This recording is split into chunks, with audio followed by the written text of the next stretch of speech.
Alrighty. I think I'm live.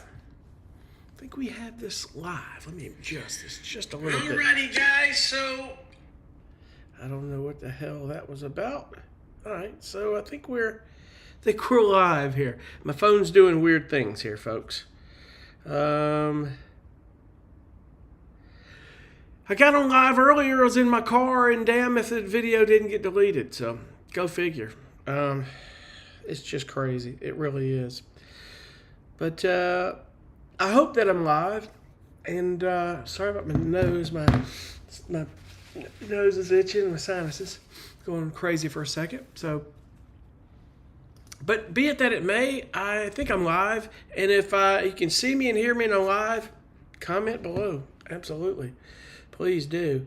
I don't see on my phone trying to see if it's showing that I'm live here.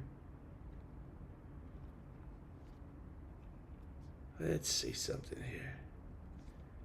It should show that I'm live. Hang tight, guys. If you're on here, just know this live stream should be a replay here. Just not going to mess with anything. I hit the wrong button earlier and it deleted the video, so. But we should be live here.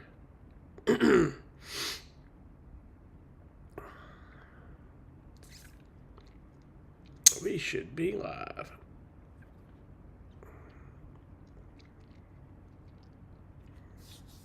Alrighty, well, I want to get on and talk a little bit about me. I just want to make sure that we're recording here before I do anything. Hang on one second here. Let's see if we're on my videos that we're showing that I'm live.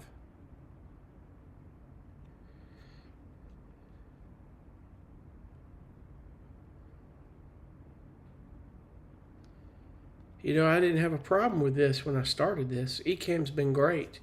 Let's hope Ecamm doesn't disappoint. I don't think that it will. Let's see something. I've got to know that I'm live. I think comments and reactions. I can see comments to my right here. And I'm going to... Yep, I'm live. Good deal. All right. Let me get started here. I didn't mean to waste all this time, folks. But first of all, I wanted to talk about how I got started in sync licensing. And we're going to get this right one way or the other. The fourth time's the charm here, my friends. But if for some reason you can't hear me or something's up, comments below. I keep forgetting that Ecamm connects to the comments feed. I can see them to the right here, which is real cool. I said earlier, I think I've got this freaking memorized. I mean, I should know the background of how I got started. Shouldn't have to write out what I have to say because I already know. But anyway, I'm originally from Charleston, South Carolina, and we kind of moved around when I was a kid because of my parents' careers. We moved from here to Lexington, Kentucky for 4 years. I went to a Catholic school. And the first instrument I ever laid my hands on, verse 2, was a cello and a violin. And I remember being in about the third grade, and a woman from the University of Kentucky, the extension of music arts, used to come over and we'd do cello classes, and I was actually playing it. I mean, you're a child that young, you're like a sponge, man. It's the best time to teach a child musical instruments from 4 or 5 up to 12. Man, you talk about wanting to be a virtuoso, you could do it. But I kept thinking I wanted to play guitar that whole time. My brother was a few grades ahead of me, taking guitar classes and doing all that stuff, and he didn't do anything. Well, he never did anything musically. So a couple of years goes by, we move again to a small town in Mississippi, and I took a little more guitar lessons, a little piano lessons, and I quit again. You know, as a kid,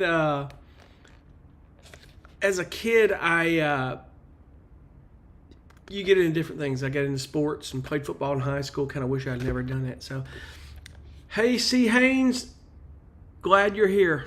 Thank you for joining me, and thank you for watching my videos. I appreciate that, buddy. I really do. I just started to get, I've always loved music as a kid. That's a fact, man. I've always was listening to cassettes, got it out in the 70s. And I was listening to cassettes and records. Always listening to music.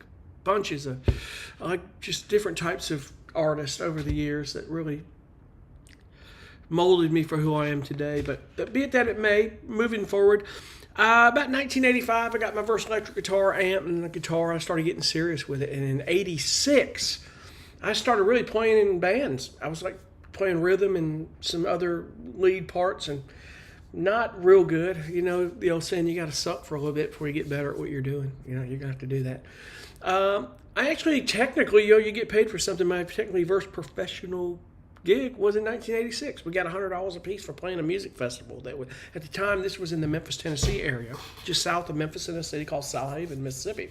And I cut my teeth playing music in the Memphis music scene in the 80s, and I played in the 80s and 90s in Memphis. And music was hot in the 80s and early 90s there. And, if you've heard of a band called Saliva, they're from there, If you know the guitar player from the band Shinedown, Zach Myers, he's from there. I know him. I've used to see him when he was 11 years old playing on stage in Memphis for years. So, we all go way back. And I was in a couple of bands, and then I was in one band for about 5 years, all through high school.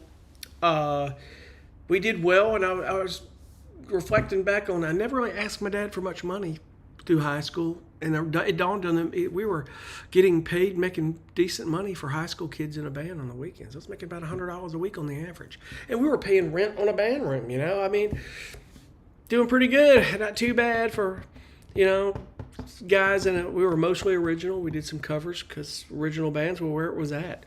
I started really recording myself in 1990, 91. I got a 4-track cassette, and then I evolved to reel-to-reel and ADATs and all this outboard gear. And then I evolved digitally, and I've always loved Joe Satriani and these guys. I started doing guitar instrumental stuff. I always tell people, I'm not saying that the guitar instrumental stuff I've done was like Joe Satriani, but he's a big influence of mine, as a guitar player. It is something I've always loved, and started doing that. And in about the mid-90s, I did a little small thing on cassette and managed to print all these cassettes that I didn't sell all of them, but I was doing what not everyone else was doing. It was pretty cool. Still playing in bands, and I then evolved to doing the whole Roland 1680 digital package with the speakers and their groove synth, and I was doing different stuff. And MP3.com came along, and I was managed to be able to put my music out there, and it felt so good because I started actually getting, technically, my first royalty checks was $100, $200 a month on the average of people just listening to my music. They had something called Payback for Playback, and people buying my music, and it felt great. And back then, it was unheard of. You get an email from some guy in another country who says, "Man, I love your music," It felt great. It really did. But if you've ever heard the company MP3.com, with all the lawsuits that record companies trying to bully them and the things that were going on, it depleted their funds. They won the lawsuit, but they couldn't continue. So a few years went by, there was just no distribution. I went through a very short period of time whether I was going to even play music ever again, and it was weird because I'd never thought that because I love music so much. And that thought wasn't long. It was very, very short. In fact, it was just I didn't hark on it a lot. I was just wondering, because I wasn't doing much of anything for a little while there. And about the mid-2000s, I started recording an album that I've got called New Beginnings. My mom had died in 2006. Now, my mom she was an artist. She painted and did a lot of things, and for years we tried to get her to do artwork and do that again. She just didn't want to. She was a school teacher and an educator for many years, and good at what she did. And her death taught me one thing, and it taught me this: never, ever, ever, ever quit what you love and have a passion for. Never, no matter what your circumstances are. Never. Always have that to look forward in your life. It doesn't matter if you have to work 3 jobs to do it. Look forward to that time to do what you love, and that your music goes for anything you do in life. Do it. And if you look at the album cover, you look at my channel, that image of me on it and a woman looking over me was my mom. And I wanted to do that, and my dad loved it when I did that. It really touched his soul at the time. It really did. He loved that. I released that album, and this is where things started to get with, at the time, for years, I was in a cover band touring all over the Southeast. We were, it was the first cover band I'd ever been in, but, I was running a retail business and doing my music. My plate was full. I was running around. We were doing 3 or 4 nights a week for a while there, and then back down to 2, and, just tapered down. And eventually I just said, I need to concentrate on my music and this, and I bowed out of the cover band. But I haven't performed in a while, but the thought that maybe one day I'd like to do it still, and I wouldn't mind if the right people came along to do it still. It's been about 10 years since I've really have been in a band playing out, but I just love producing music. I love being in the studio. I love doing it, and it's all good. I really do. But in that time period, I released that album. I was working on another album. A few things happened here. I was just putting the album music out everywhere I could. It was some of the non-exclusive days before it got exclusive, and you had to be careful now more so than then where you put your music. And I didn't really understand anything about music licensing or things for film and TV, but a guy at Guitar Center said, hey, put your music with a company called Jingle Punks. They may put it on TV, and I didn't think anything of it. No clue about it. And I uploaded the album there, and Thanksgiving night of 2010, my dad and I are sitting there watching Godfather reruns. And this promo ad for The Walking Dead comes on. It's my music in the ad. I'm like, holy cow. And it felt great. And I was like, that's my music in that commercial. My dad's like, you sure? I said, of course. I wrote it. And the drum beat is what caught my attention at first. And I'd never heard my music on TV before. It felt great. They'd ended up using that snip of music in one of the first episodes as well, and that was a cool thing. So, and I verified it was Jingle Punks that did, because it was the only company I uploaded that was doing that stuff. But then again, you never know. So, in that time period, I get an email from a guy that I was following on how to promote music. His name is John Ojaka, and I don't want to spell his name. It's it's like OSCJA. He ended up having like the highest selling album of all time as an independent with CD Baby for a while there. I don't know if anybody's topped him. He was actually engaged to be married and dated Lisa Marie Presley for a little while. If you go Google him and YouTube him, E.T. did something with him where he was doing a gig in Hollywood, and Lisa Marie and her mom, Priscilla, were there and all that jazz. And he didn't talk too much about that. He just said, I don't like to talk too much about that because that was very weird times. Just crazy stuff going on. But apparently it was all about money or something, and that didn't, you know how that works. People start getting that Hollywood mentality, and it was very hard to live with, I think. So, but anyway, I made a connection with Memphis because I had friends that worked at Graceland, and a buddy of mine I went to high school with, that his house that he grew up in, his dad grew up in, backed up to Graceland, and his dad used to see Elvis all the time. But I digress on that. But basically, in that time period, was where the start of sync music is. I got an email from John, and John said, hey, Chris, I want to put you through some people that could teach you about music licensing and get your music in film and TV. And he put me over to another woman who was a sync agent. She was not a sync agent, she was a music supervisor. My apologies. She was a music supervisor for ad agencies. Her name was Sarah Gavigan. And I'd already taken a course from another guy he's the only one that had a course at that time. And I don't want to recommend him. I've said this again before, but I just don't want to recommend him because it was very disappointing and a lot of things. And he's never really added anything, and he just shows no care for the people who invest in his course, and it was disappointing. I didn't see him for years, and I touched base with him and kind of peeked my head back in, and he had a guy in his organization that pretty much ruined his business, his course, and they're doing things that were not cool. It is what it is. But I was just trying to wrap my head around this whole music licensing thing, so I didn't take a lot of stock in the advertising one. Though later, when I do a video showing you the resources that I'm going to pass on, I will pass one guy on. If you want to get into music for ads, he's one to definitely follow. It's a bit pricey, but he gets you involved and even under his group, sending you briefs, and he gets involved with sending you resources to other companies you can link with, and you'll learn that there are music houses that are doing sync licensing and doing a multitude of them in this end of it. And then I know of a couple myself that I see them at the conference every year, and They do ads and they're killing it. Something to talk about later on that deal. But I just started to, from about 2010 to 2016, I was throwing spaghetti at the wall. And what I don't want you guys to do is to go through 6 years of throwing spaghetti at the wall. I want to try to get you into a direction between me and everyone else to learn the right way to save you that time, is to learn how to write. You got to learn how to write the music for sync and production. It's a bit different than writing for the masses and for your fans, but you can flip that switch, and I've said this. But learning the business as a whole and everything about it's going to save you some time to connect the dots. Because I took a course, and I will refer that course I took to you back in 2016, 2017. I've mentioned him before, and you may follow his channel. He connected the dots to some things. A lot of it I already knew, but the amazing thing was he connected the dots, got me connected with the Production Music Association for the Production Music Conference every year. A lot of things about how to structure music for sync, teaching you things about how to do each genre and various things. Just really cool stuff. He has a good group of people in there doing this, and I will pass that on to you for sure. And I just started I was doing a lot with Jingle Punks, but what I didn't realize is there were certain genres that work best for certain publishers, or the genres you do best. And this is why I told you in the last video, find your journey. Don't be closed-minded. Be thinking about some types of music, and you're going to be doing genres of music you never thought about, to back up for a second, when I started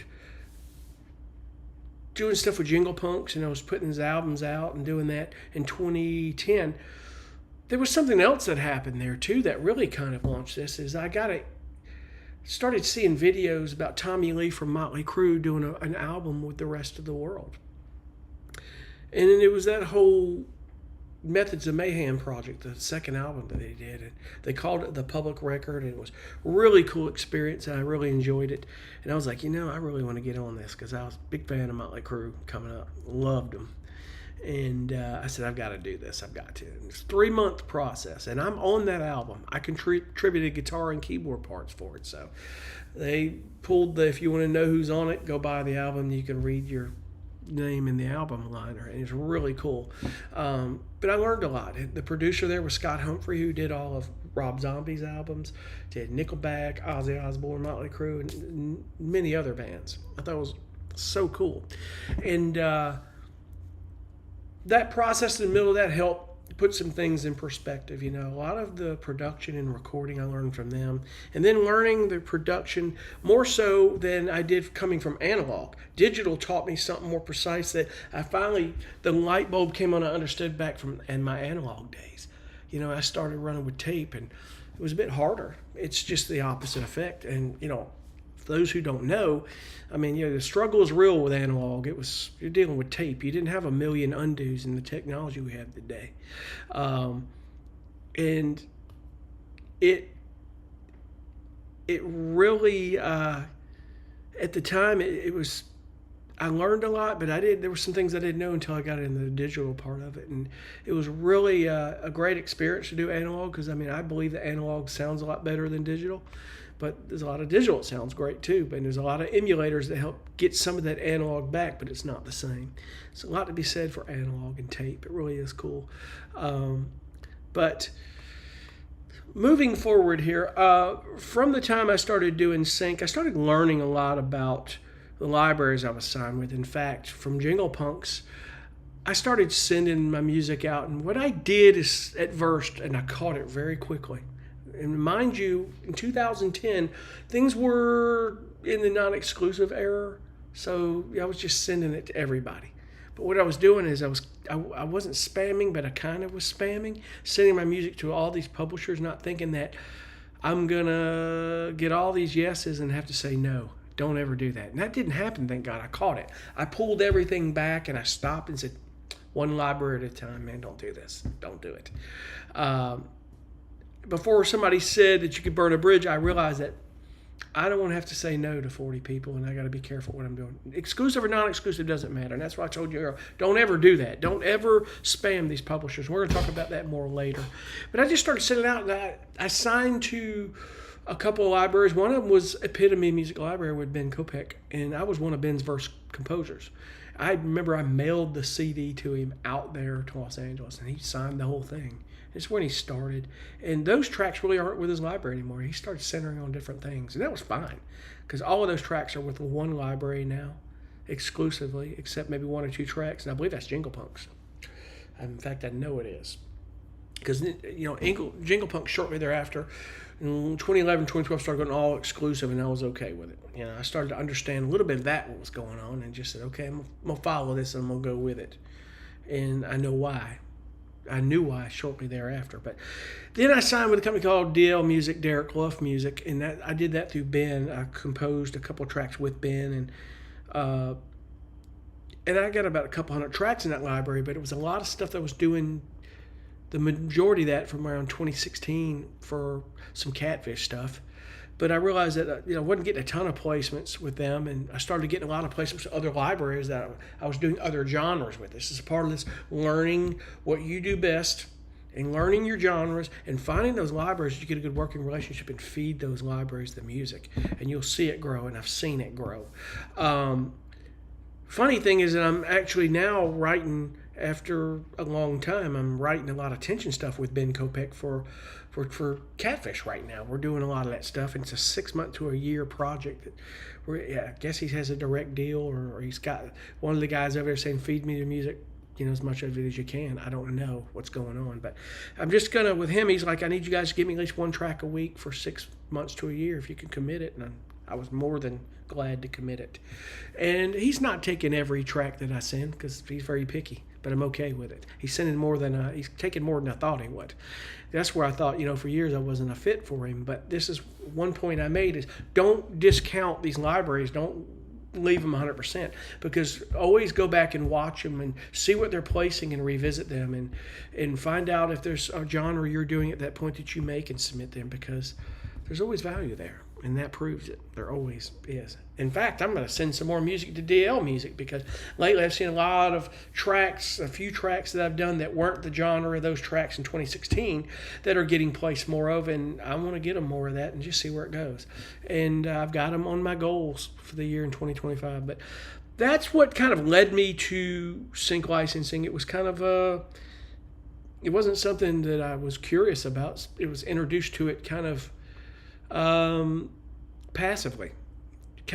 I fell into it basically, and most people have. But today, sync licensing there's more of a buzz with it, and people are talking about it, and you hear about it, and you're kind of introduced to it to a different way. But you would be surprised that there's probably not as many people that know about it or care about it as you think.